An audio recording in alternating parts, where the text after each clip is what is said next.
Am I really disappointed that we never got anything from Man City? Can't complain with that. Man City match review.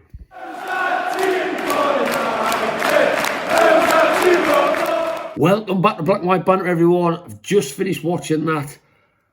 Whoa, well, I said in the match preview that I thought with nothing to play for either team that it was going to be a decent game for the neutral and probably a bit more of an entertaining affair. And my God, was I right. I'm normally wrong 90% of the time, but Jesus. Oh, I don't think anyone expected to see what we've just seen tonight. I'm a little bit disappointed, which is the scary thing. I've come away from that little bit. You don't expect anything, and obviously every time we took the lead tonight, I thought, or scored or equalised, I thought, no, give it some time, it's Man City. But I've come away from that because the last 15 minutes was so flat.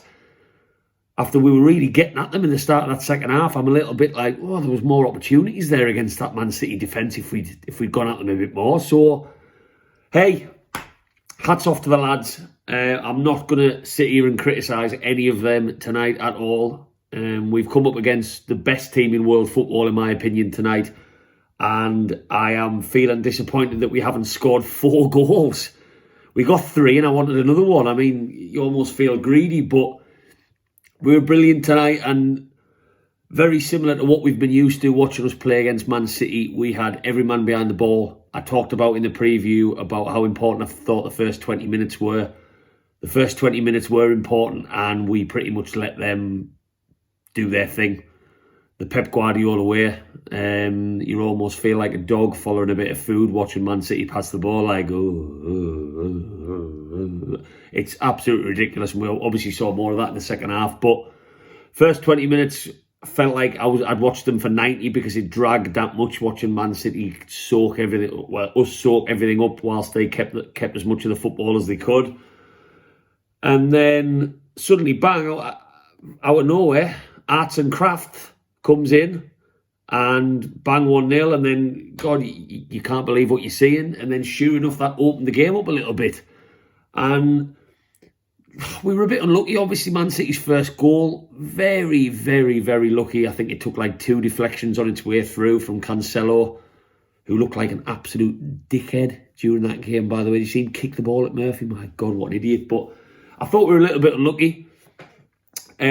Second one, absolutely fantastic. The fact that Torres even tries to do that flick from such a fast-paced free kick, that's what you get with a team like Manchester City. The audacity to try it, never mind actually pull it off, was ridiculous. But we always look dangerous on the counter-attack, and I don't know what you guys thought tonight, but yes, we've seen our team set up defensively against Man City. Every single time we play Man City at home, it follows the same format. Something probably carried over from Rafa Benitez. I think Rafa Benitez, when he first did it, when he put every man in the I think John Joe Shelvey kicked the ball forward and it became a famous thing. I've never seen us play like that in my lifetime. It was crazy to watch. And it's carried a similar pattern that we do camp behind the ball. And I expected Steve Bruce to set up exactly the same and play for the counter-attack. But tonight it was more effective.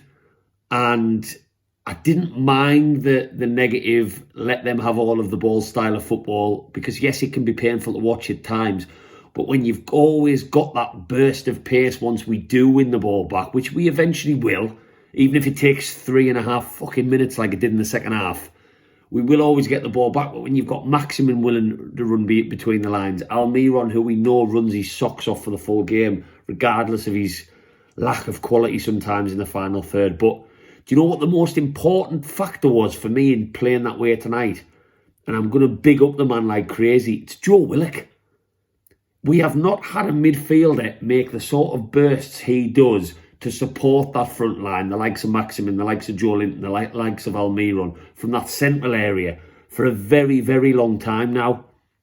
And he's running the channels, he's running down the centre, he's linking up with forward players, and he is always on, literally just breaking a bollock to get forward. And it's incredible to see. I think at one point he turned the blinkers on and he ran past Sterling. He just kept on going. He got his pass wrong just as he broke in the final third. But he's also got a bit of pace about him. He knows where the goal is. And my God, does he make a difference when we play this sort of counter-attacking way? Because having someone in that central area who's not a John Joe Shelby, who's happy to camp in the D, who's not an Isaac Hayden, who will just sit in front of the back four and do all of that ugly stuff, to have a player play that central position but burst forward with the ball, run at defenders, run at midfielders, and also link up with the front three is just a breath of fresh air. It's a very simple thing to say that we've wanted an attacking central midfielder for a long time now, but we haven't had one. We've been linked with players in January transfer windows. That lad from Bordeaux, get linked with him every year. But it's just a breath of fresh air, and he offers us something that Sean Longstaff can't offer because he doesn't have the pace, and he certainly doesn't have the eye for goal. Matty Longstaff, well, we don't know. Isaac Hayden, he's defensive. John Joe, as I mentioned, just sits in like a quarterback in American football. So he, for me, was the key in our counter-attacking football tonight, just gelling and working a lot better and causing Man City a hell of a lot of problems. Second half, to start the second half, I thought we were brilliant. I was worried that we might come out after getting that equaliser in injury time. I was worried we might come out and just sit back and sit on the 2-2. But we actually went after them. And that was, again, it was very, very nice to see. And I thought we were unlucky on a couple of occasions. We got the goal. My God, I wasn't happy to see Willock taking the penalty off Joe Linton, mind. I really wasn't. I'm not about that at all. I hope Steve Bruce has a word with the players about that at the end of the game, because Willock's penalty was awful. But aside from that, if you've got a penalty take, which I'm assuming Joe Linton might have been, Bruce might have left it open to the players. But he banged in the first one. He should have been taking the second one. And Willock got very, very lucky. I know I've just been singing these praises, but that penalty was fucking awful. But yeah, banged it in 3-2, happy days. And then we just concede so quickly. And I would love to say, of all the goals we watched tonight, the Torres' equalising goal was a good one, but it was just poor defending. He was just there all alone, and so quickly after we'd taken the lead, it was so frustrating because we had something there, even just for 10 minutes to hold them off. They'd start getting a bit of shitty ass and thinking, God, we're going to have to pile the pressure on now. And that's when they would have opened up a bit more for the counter-attack. And it was so frustrating. Oh, I'd literally just finished taking a sip of me beer celebrating our third goal. And then they've turned around and equalised. So that was annoying. But again, you sort of, I don't like to do it because anyone can beat anyone in football. But you have to take a bit of a reality check and think, come on, Matthew, you are getting angry because Man City have made it 3-3, the best team in the world at the moment, the Champions League finalists. So, you take stock. Fourth goal, fantastic reactions by Torres. The kid got a hat-trick tonight. It's normally Aguero who bangs in hat-tricks against us, but fantastic reactions. His first goal was an amazing flick. Second goal was a striker's goal. And his third goal was just incredible reflexes and reactions to get that rebound when it hit the post. Not really much our defenders could have done. You could argue maybe the shot could have been closed down a bit tighter, but I was just hoping when we went 4-3 down that we would then keep doing what we were doing, and the game just went flat, and that really frustrated me because I'd built up an expectation, which I think's fair, that we were capable of getting at them. And I tell you what, if that's Man City's second defence, that's a pretty mediocre defence, and I know their squad is the best squad in the world by a country mile. But if that Nathan Ake kid is worth, what did they pay for him? 50 million from a relegated Bournemouth team? He hasn't had much game time, admittedly, but he looked absolutely dog shite tonight, didn't he? Gave away the penalty, played Maximin onside, wasn't great for Kraft's header, and it was just an absolute shit show from him for most of that game. And if he's worth 50 million, then my God, I do not know what Federico Fernandez is worth. He must be worth 80 or 90 in today's market, is he? So there was an opportunity there to get at them in the last 15 minutes. I wasn't happy with Bruce's substitutions. Longstaff and Lewis at the time of the game when we just needed a bit of a lift in the final third to come on was a bit of a bizarre one for me. Richie was on a yellow card.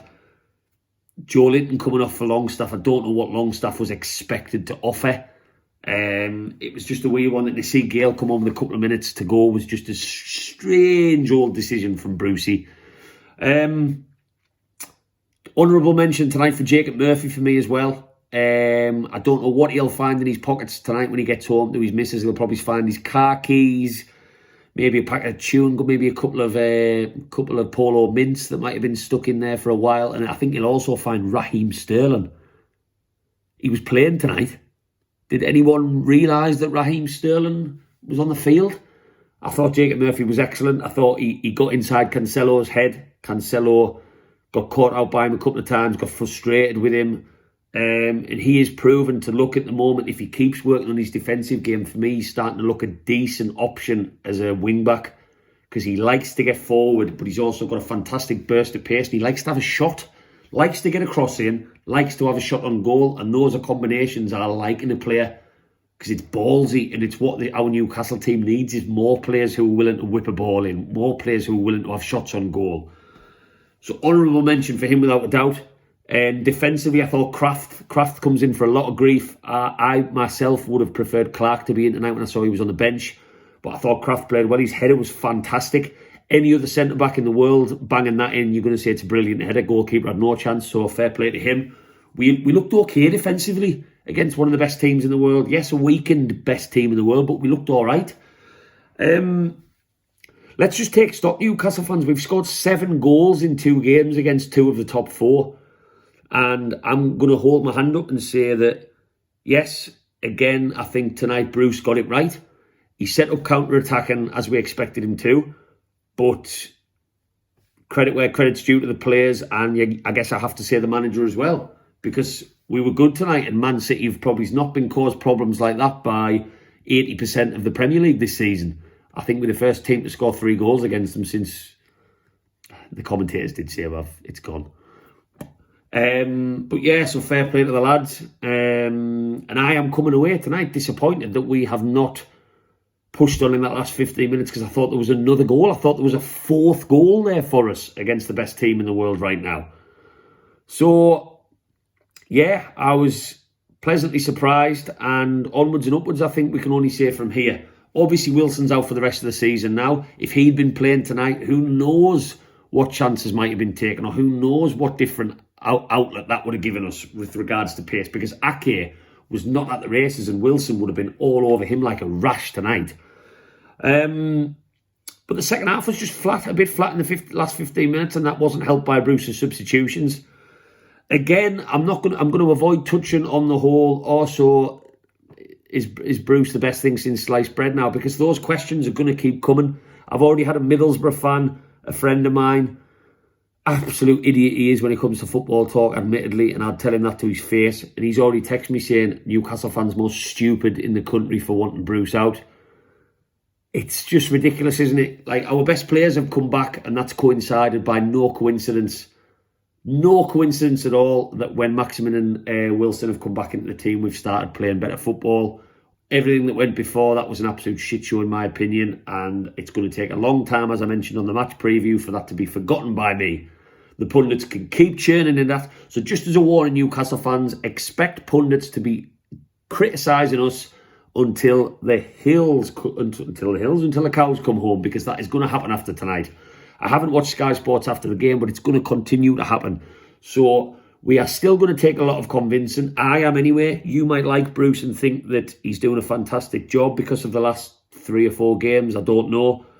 I still think with the group of players we have, with a better manager in place, we can be doing so much better. And we've proved that against West Ham. We've proved that against Leicester last week. We've proved that tonight against the champions, that with someone a little bit more tactically in the know, we could actually be a decent side. But no complaints from me tonight. I'm going to enjoy my beers going into the weekend, knowing that it was a free punt with nothing to play for against the best team in the world.